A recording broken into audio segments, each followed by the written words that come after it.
The first sound was not laughter, not the gentle clinking of wine glasses, not even the shuffle of expensive shoes across marble. It was a voice deep, resonant, self-satisfied. A man's voice that seemed to throb against the glass walls of the restaurant, as if demanding the entire skyline bend its ear. "Power," he declared, his tone slicing through the quiet background music, "isn't about money. Money is just the dust. Power is the wind." Heads turned. Some smiled politely. Others rolled their eyes into their cocktails. But no one interrupted. You didn't interrupt Mason Kittrell, not when he was in the middle of one of his monologues. He leaned back in the high-backed leather chair at the head of the private dining room, his cufflinks catching the amber light. The reflection of the city stretched behind him like a private kingdom, New York glittering at his command. He had been telling the same story for years, in different words, to different audiences. Tonight's audience was a table of investors, aides, and two unlucky city officials who had made the mistake of accepting his invitation. "Do you know what separates me from the rest of the cattle?" Mason asked, swirling the liquid in his glass. "Keys. I have keys. To doors you can't even imagine exist. To vaults that guard futures, not just fortunes." He smiled with the sharpness of a blade. "When I say yes, industries move. When I say no, men disappear into irrelevance." The men at the table gave cautious chuckles, though none could tell if he was joking. The waitress balanced the tray with steady hands, though her jaw tightened as she poured the wine. She was young, maybe late 20s, dark hair tied back into a neat bun, her crisp white shirt tucked into the black vest of the restaurant uniform. There was no name tag, only a pen clipped to her order pad. She had been silent all evening, gliding in and out like a shadow. But her eyes, those eyes, carried the stillness of someone who was not just listening, but recording. "Another bottle," Mason commanded, tapping the crystal with a manicured finger. He didn't look at her when he spoke. He never did.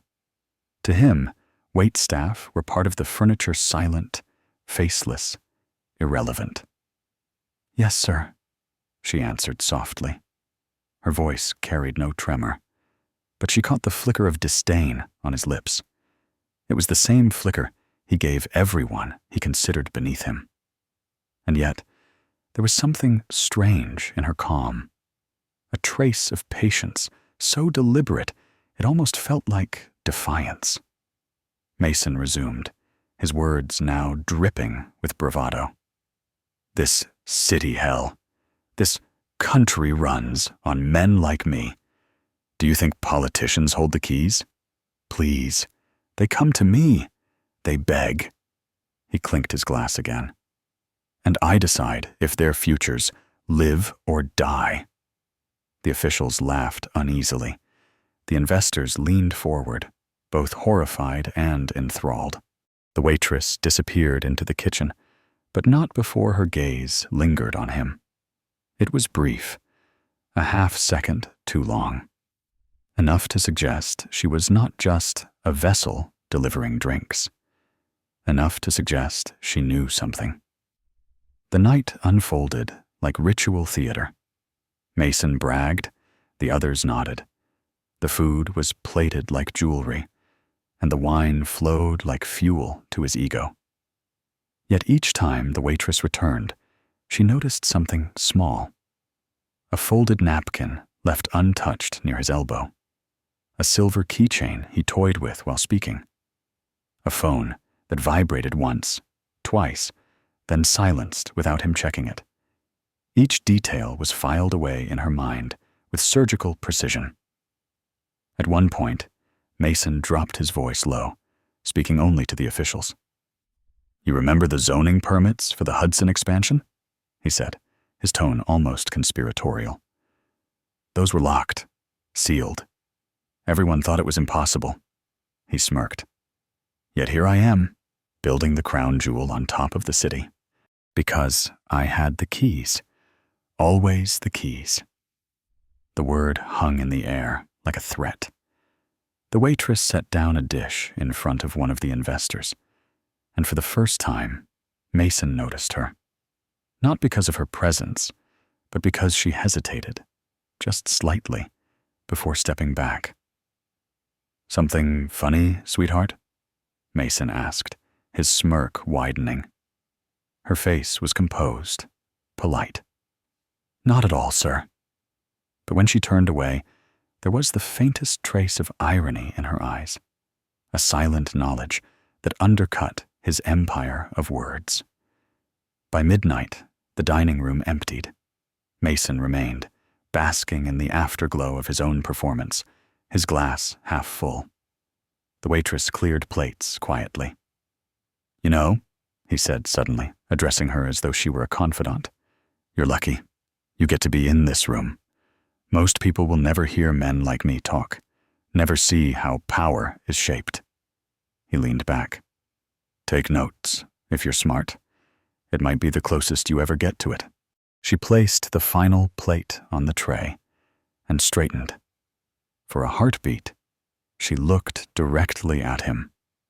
Her eyes did not bow, and in that quiet defiance, Mason felt something unfamiliar. A chill. The next morning, Mason's office was chaos. News outlets were running as story documents leaked, evidence revealed, corruption, zoning fraud, offshore accounts. His empire of keys suddenly looked like a fortress with the gates flung open. He slammed the paper down. Who the hell? But the paper wasn't the only surprise. On his desk lay a small, folded napkin, the same cheap square he had ignored the night before. Scrawled in neat, unshakable handwriting were 5 words. You're not the only one. Mason froze. His mind flashed back, her eyes, her calm, the way she had lingered.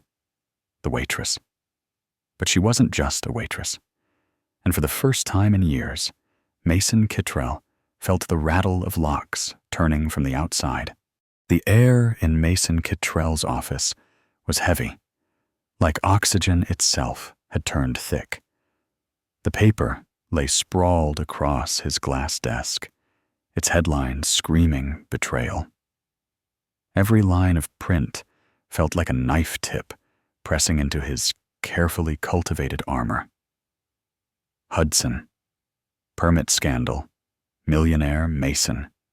Kittrell, under fire for fraud, offshore accounts. The words burned, not because they were untrue, but because they were known. Things that were supposed to stay buried, locked behind contracts and non-disclosure clauses, suddenly stood naked on newsprint.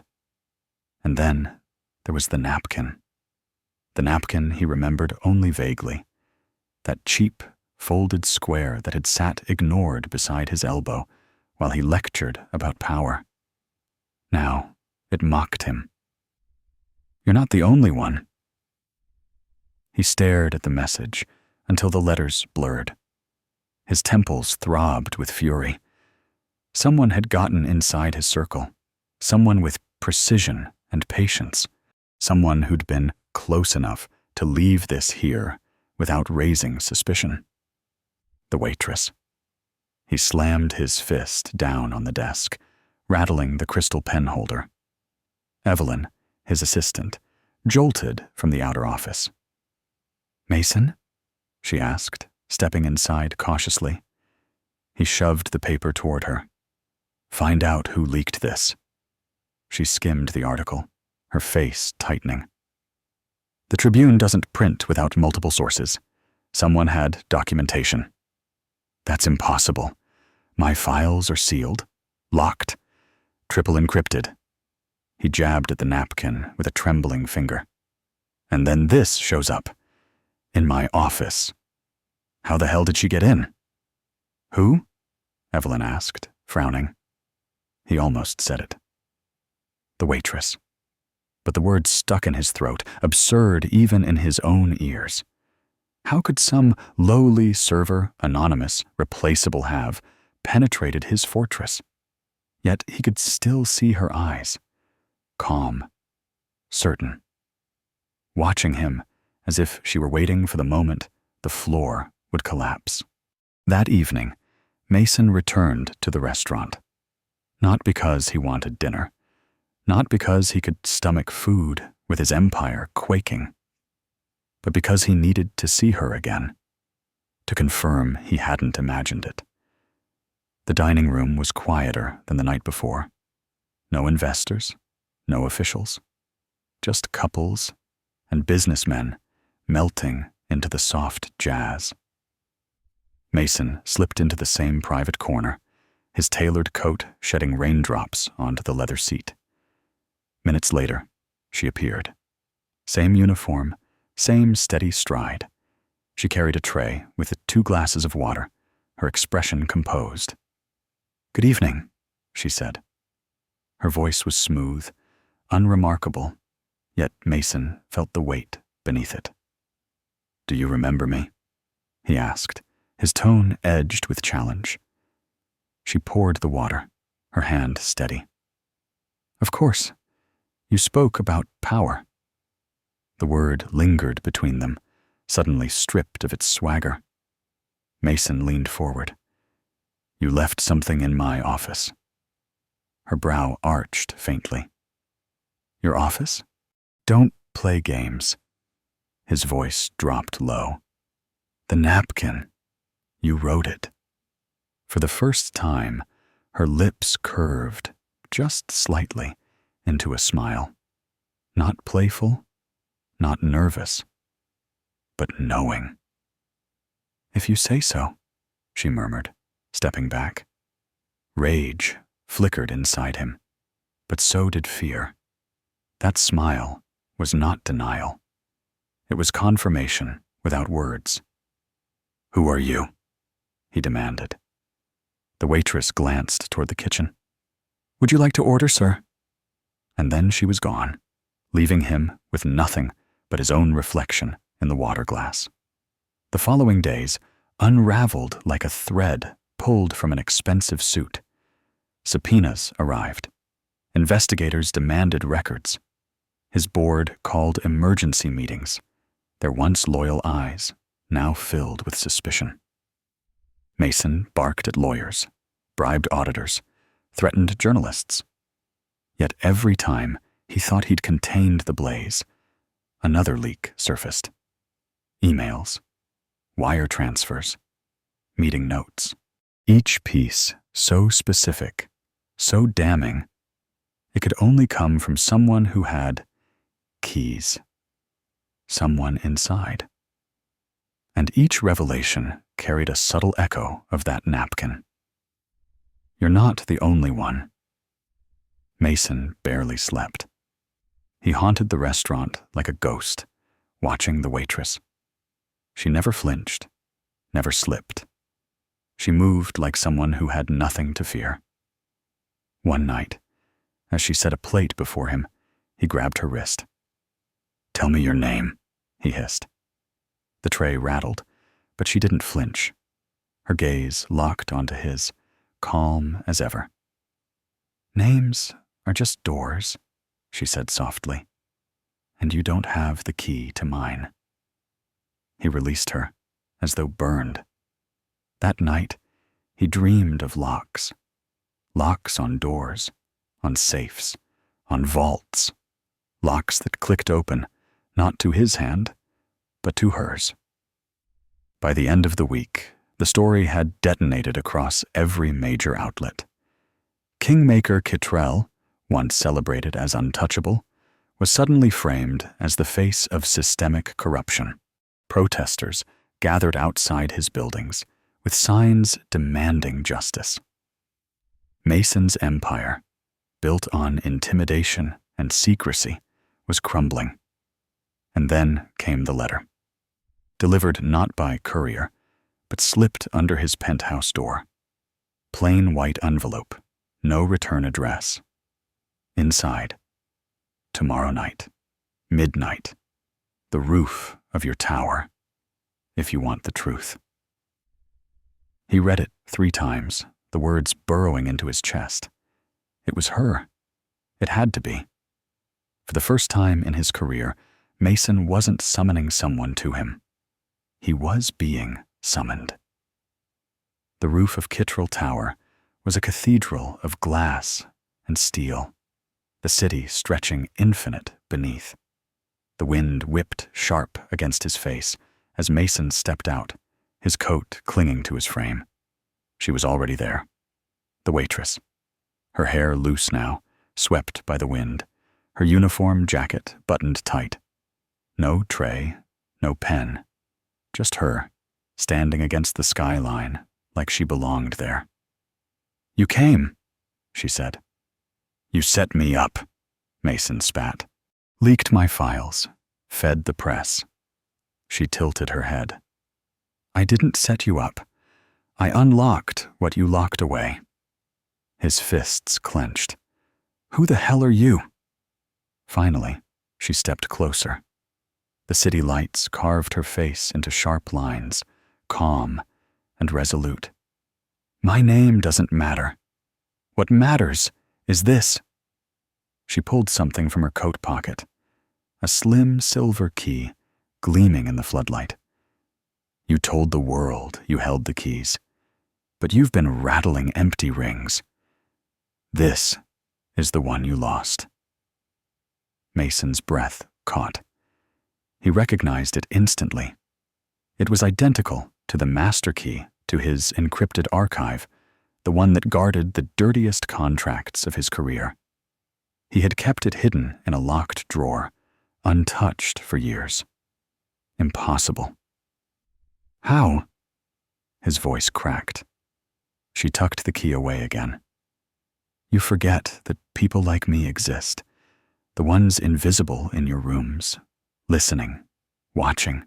You bragged about power so loudly, you didn't notice when someone reached into your pocket and took it." Mason staggered back.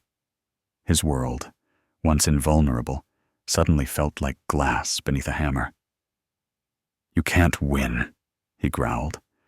"I'll bury you. I'll bury anyone who stands against me."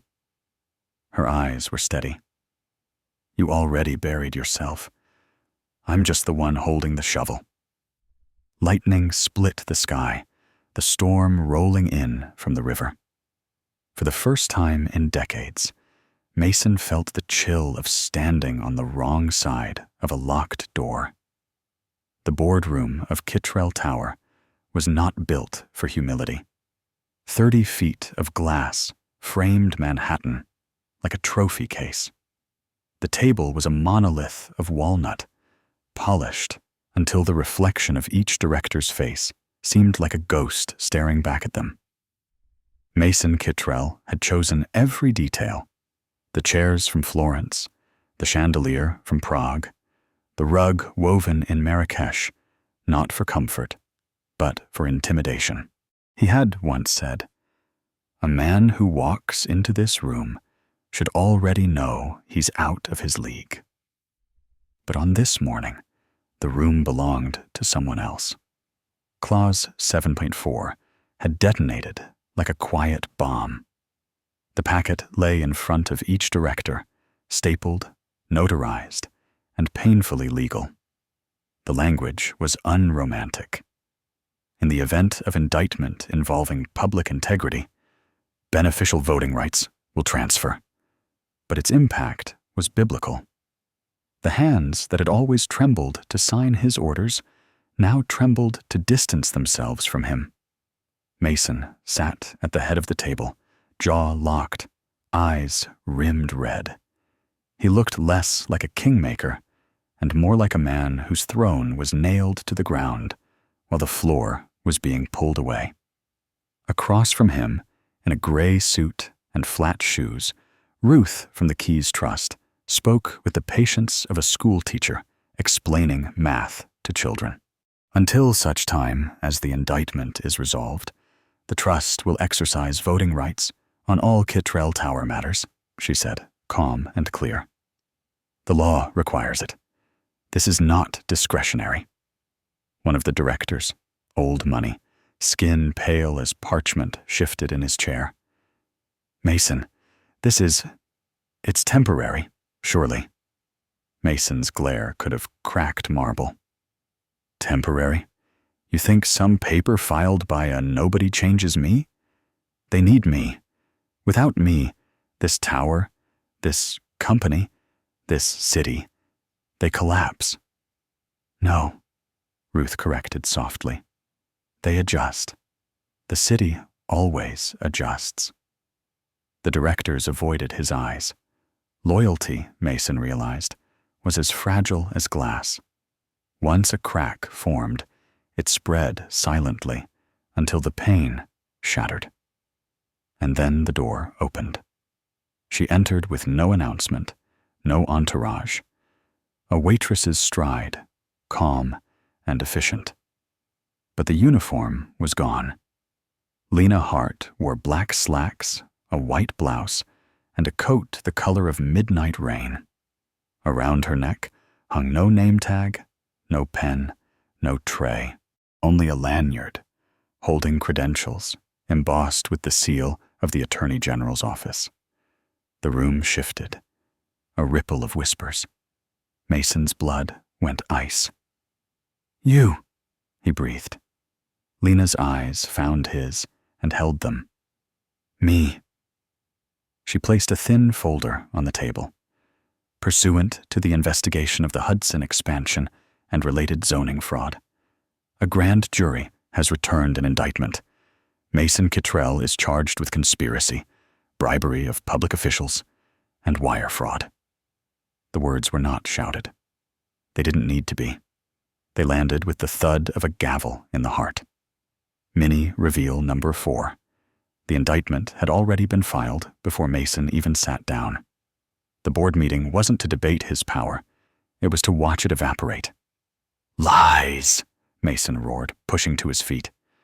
You think a waitress can walk in here and... Lena cut across him, her voice steady, colder than he had ever imagined. You keep underestimating the invisible hands, Mason. That's how you lost the keys. She opened the folder.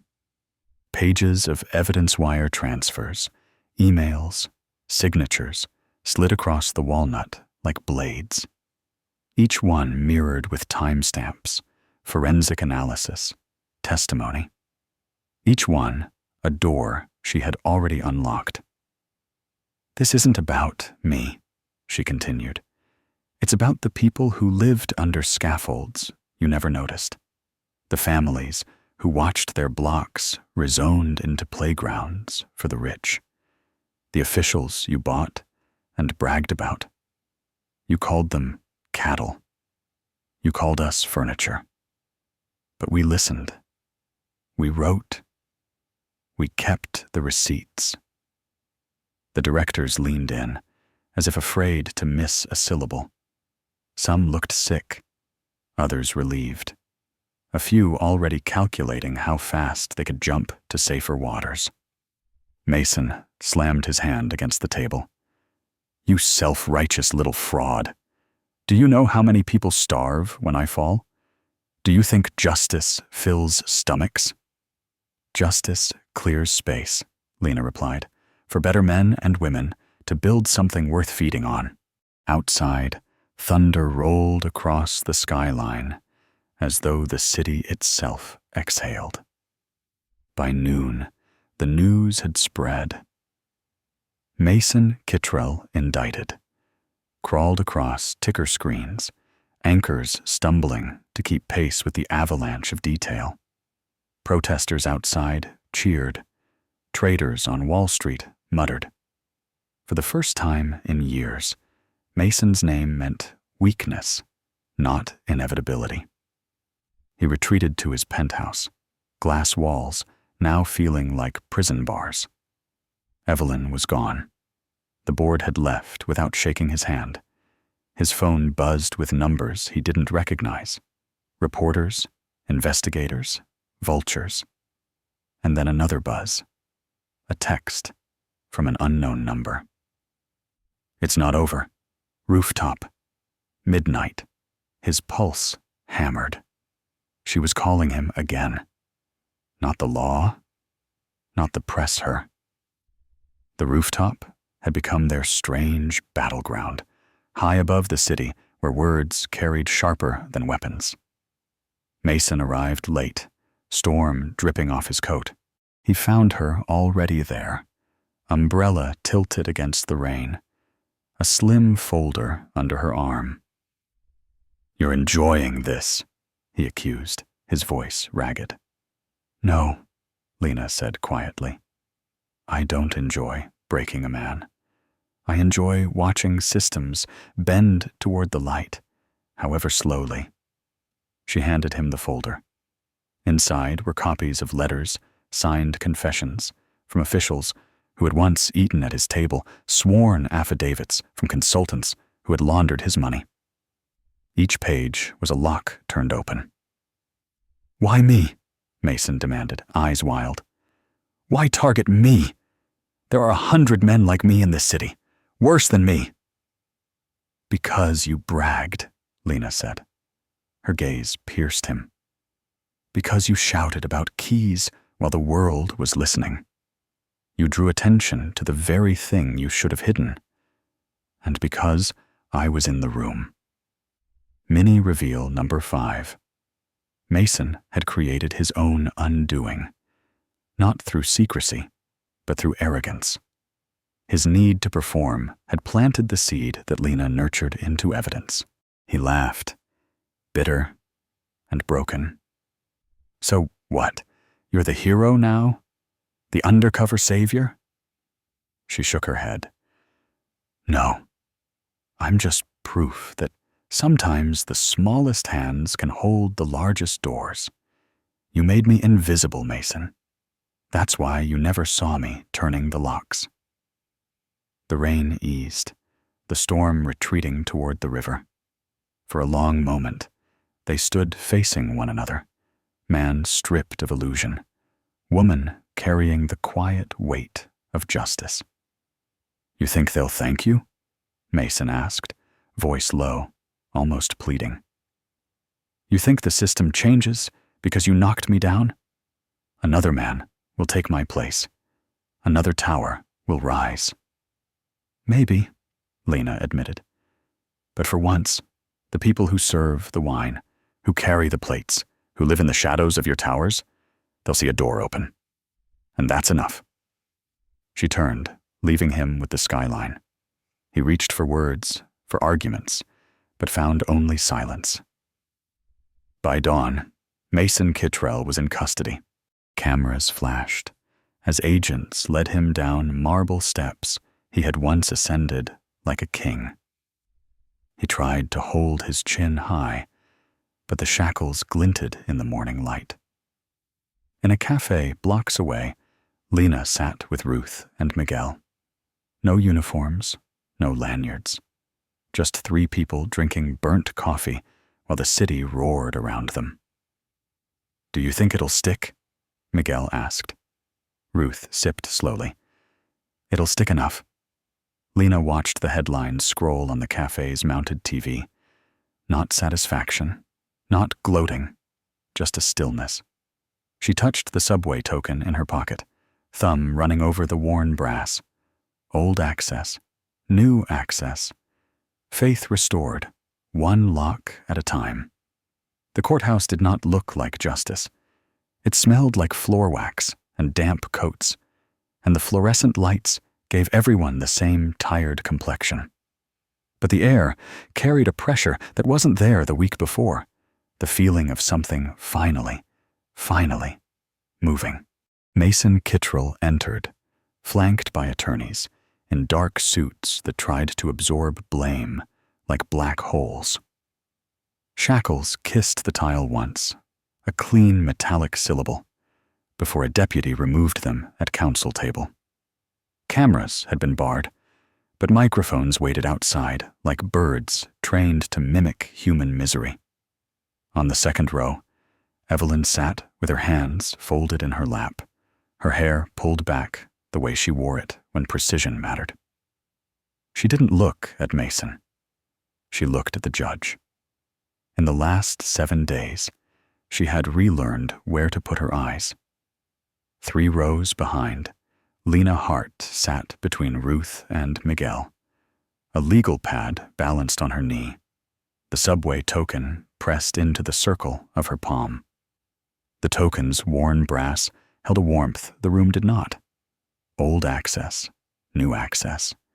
Doors for everyone, doors for a few. People of the state of New York versus Mason Ellery Kittrell, the clerk intoned. The Judge Martinez, again, steady as a stone pier, looked over her reading glasses. Arraignment on indictment 451-25, counsel ready. Ready for the people, the ADA said, rising.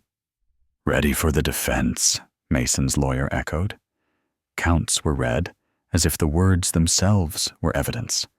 Conspiracy in the 5th degree, bribery of a public servant, grand larceny by embezzlement, wire fraud, falsifying business records, dates, sums, DocuSign envelope IDs, bank routing numbers as specific as house keys. When the ADA finished, the room was quieter than when she began, the kind of quiet that knows what it's heard cannot be unheard. How does the defendant plead? Judge Martinez asked. Not guilty, said the attorney, and the words landed like a ritual performed for the sake of form rather than belief. Bail conditions fell into place like tumblers. Passport surrendered. Travel restricted to the southern and eastern districts. Monitoring. No contact with named witnesses. Clause 7-4. At the tower, continued to hum beneath it all. A legal engine that didn't need his consent to keep running. Mini reveal number 6 arrived without fanfare. In a side conference, the ADA handed defense counsel a discovery list.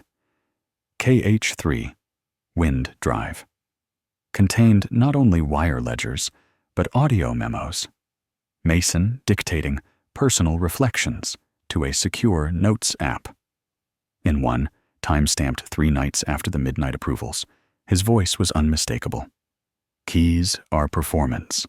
The vault is the story. You make people believe you've already opened the door, and they'll lean on it for you. Words were his trademark. Now, they were his fingerprints. The judge set a schedule. The law is a calendar as much as a code. Then the room emptied in the way courtrooms do. One life at a time, exiting. Lives that will intersect again in a different room on a different day. Outside, microphones asked the same 5 questions in different orders. Ruth guided Lena past them with the practiced angle of a shoulder that says no without saying anything. In the shadow of the colonnade, Evelyn stood with a latte, the resignation letter already a memory. When she saw Lena, something in her face let go.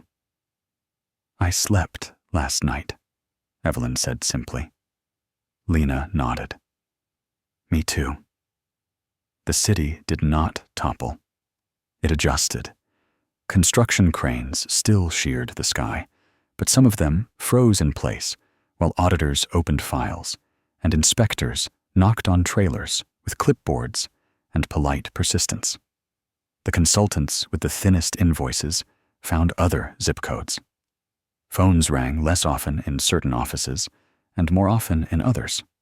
The Attorney General held a press conference without adjectives. Ruth stood 3 steps back, saying nothing, which was the point. Numbers spoke. 68.4 million. In clawed-back funds from fraudulent community outreach contracts and endowments that had functioned like drains. 9. Officials charged. Officials. 3. Consultants cooperating. 1. Vice President Banker, who slept because a SAR he filed made a difference. Mini reveal number 7 lived in the footnotes of the announcement. The Keys Trust donors were not billionaires swooping in on a crusade. They were a union of municipal clerks, 2 church endowments tired of dedicating food pantries to donors whose names smelled like smoke, a restaurant workers' solidarity fund, and a coalition of neighborhood credit unions that understood what red lines look like from the inside. The ally with power was not a single patron saint. It was a ledger of small, stubborn contributions. The board of Kittrell Tower convened again, this time in a smaller conference room because the larger one felt indecent. Ruth chaired as trustee. Insurance counsel spoke to coverage. Lenders spoke to covenants. The word forbearance was used with the kind of reverence normally reserved for religion. A vote removed Mason as CEO, pending outcome, then appointed an interim team with a mandate that sounded like a corrective. Transparent procurement. Independent ethics council. A community benefits agreement with deadlines that would be read out loud at quarterly meetings. Lena said little. She sat near the window where the city was both close and far, and she watched directors sign their names with a care that had been missing from their hands for years. In a school gymnasium 2 miles from the river, folding chairs made an audience out of a neighborhood for a public meeting on the Hudson Project. The microphone squealed once, as if remembering a bad habit, then settled. On the stage, an engineer explained grade, a planner explained setbacks, and a woman in a peach cardigan asked whether the shadow of Parcel C would fall on her mother's sun porch. Mini reveal number 8 unfolded in a single slide. Where community outreach had once been a euphemism, it was now a line item with nouns. A health clinic at 125 West 19th with Hyde 6 exam rooms. A child care voucher program with 240 pools, monthly slots.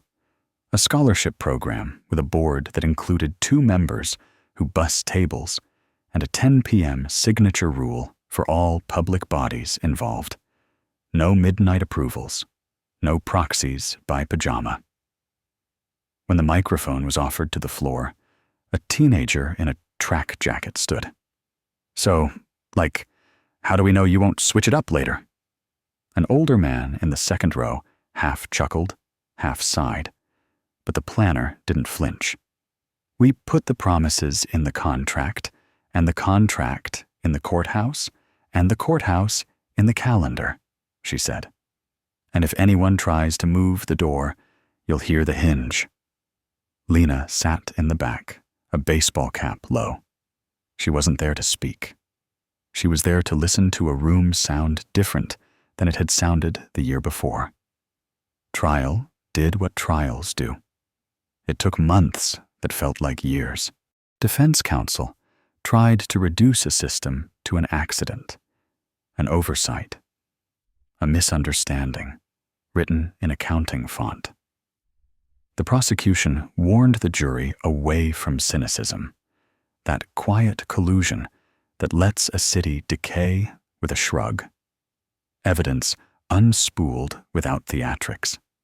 KH1 through KH12 marched from chain of custody log to projector to witness stand to juror notebook.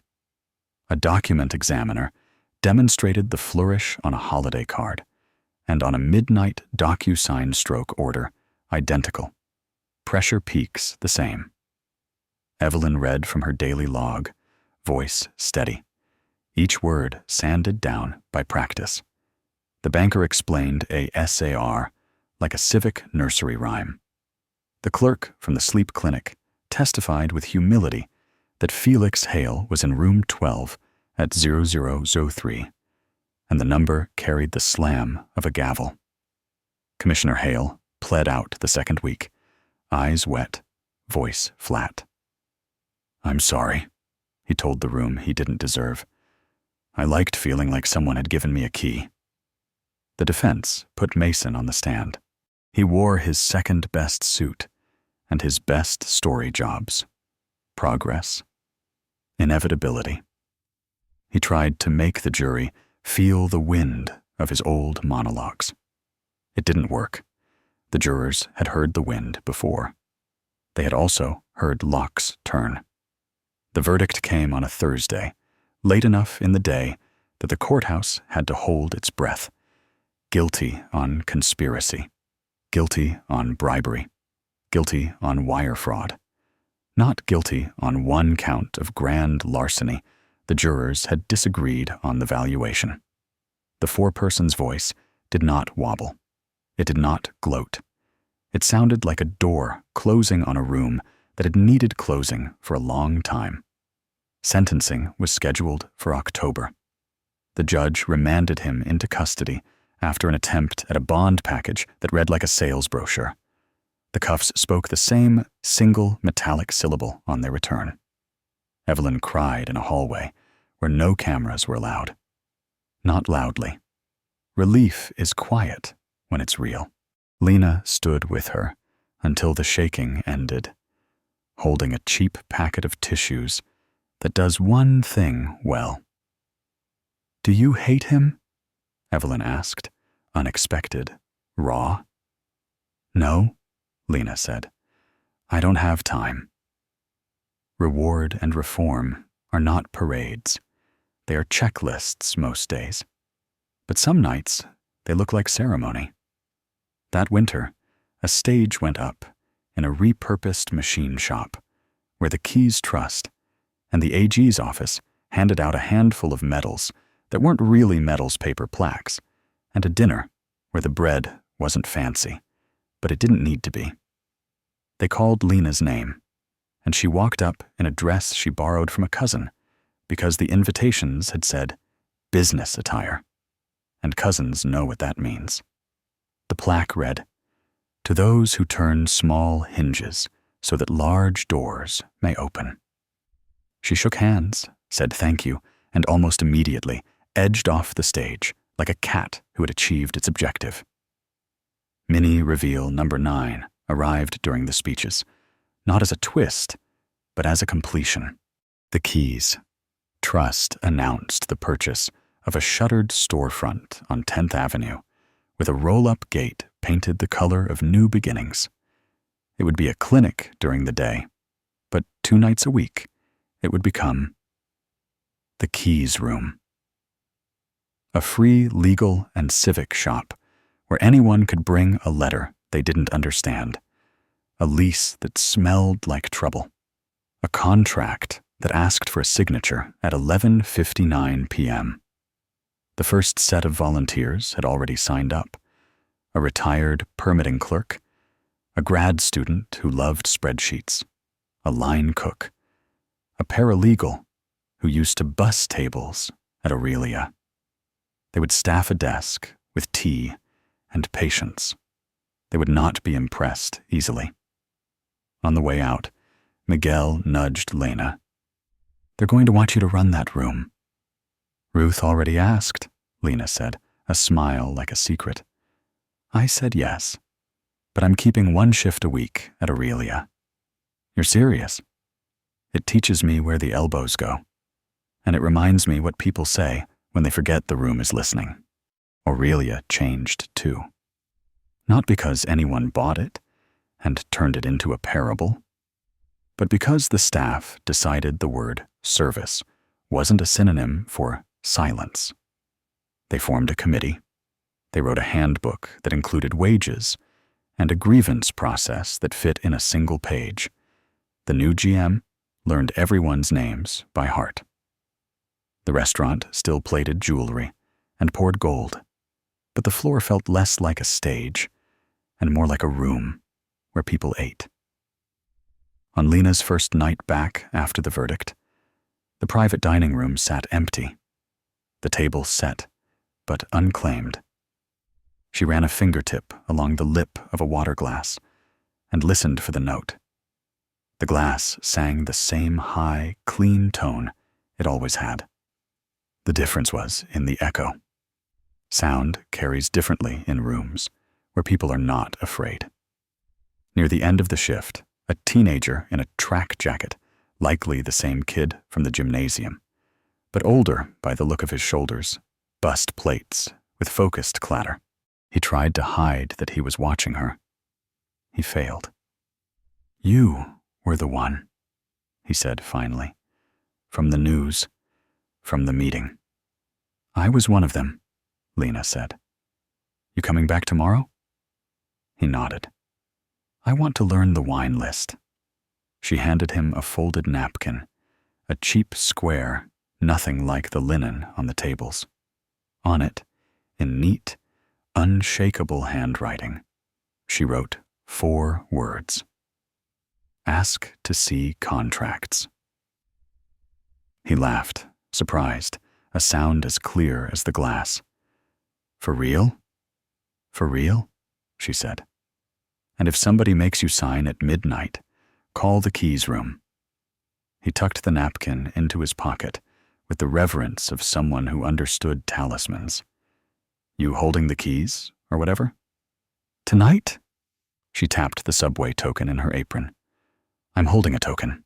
Some doors still take those." On sentencing day, Mason Kittrell stood in a courtroom that had learned his measurements and found him smaller than its geometry.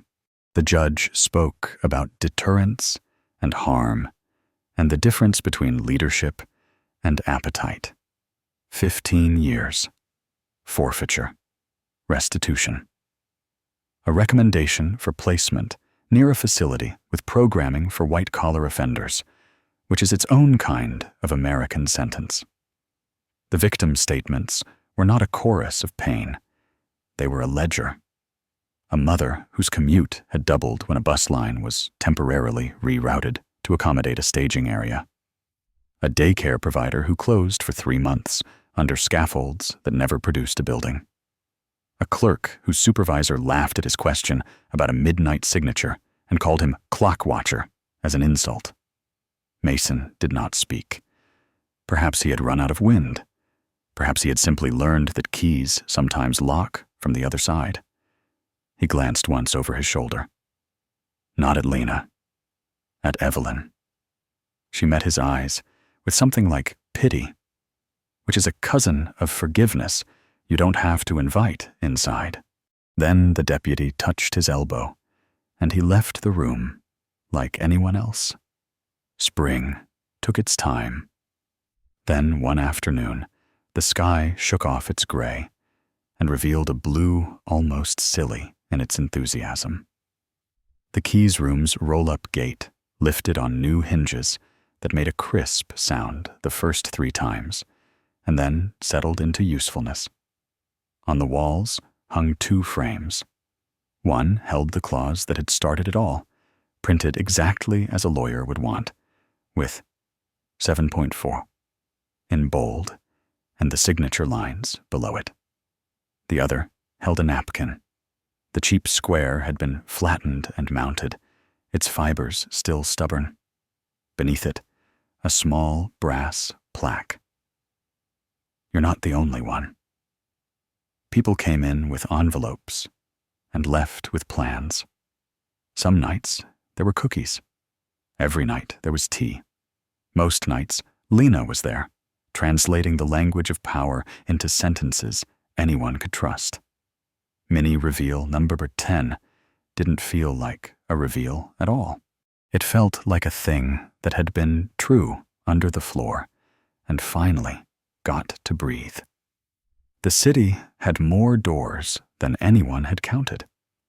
Some were on hinges, some on slides, some were turnstiles that accepted tokens worn smooth by hands that never stopped reaching into their pockets.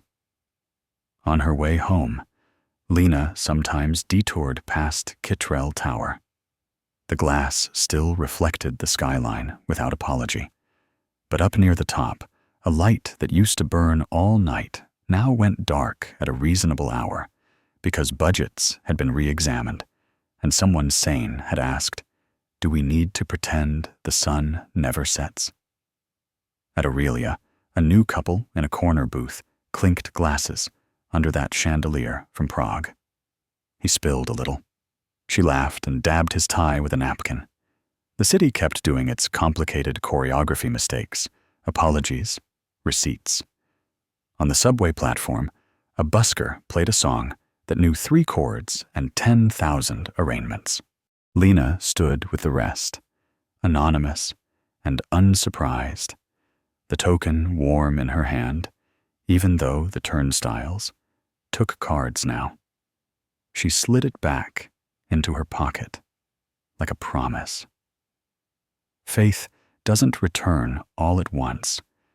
It arrives like the click of a working lock, the weight of a door in your palm, the weather inside a room settling to human temperature. It arrives when you learn the sound your city makes when it breathes right. If you have ever been told you don't belong in the rooms where decisions are made, remember this: doors pivot on small hinges. Keys change hands. And sometimes the hand that holds them belongs to the person carrying the tray, refilling the water, listening without applause. Lena took the stairs, because some habits are their own kind of prayer, and pushed into a street that no longer asked permission before it opened for her.